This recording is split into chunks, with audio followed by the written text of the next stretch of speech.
Tamago mag siasa kweth mar Azimio la Umoja One Kenya Alliance ogolo wach kagi kweda ndika adimba mar kaka ne doho mamalo mogiko ng'ado bura ewi ng'ur mar ombulu ma tarik 9 dwe mar aboro.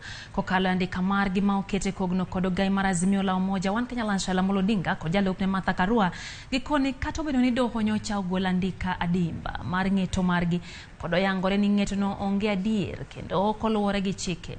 Gikoni kata bang' doho yango ni jakom mar IEBC Wafula Chebukati ne oketho chike tawo yiero maduong' joal buche ne ok odokne e ng'eto mar bura. Azimio wacho ni ketho mane Chebukati otimo ne oromo wito ok duoko mar ombulu e yiero mokalo. Jodito mag Azimio bende oseyo doho kuom sieko sani ni owinjore ket makare chenro mag tich ka IEBC kaluwore kod pogruok mane oneno e yiero mokalo. Ka doho onogo one ni odino itgi neneno mano chwal e kinde bura mane kwedo duoko mar ombulu jatend piny Kenya mane giyangogo kaka pogruok mano bedo ka IEBC no chocho duoko mar ombulu.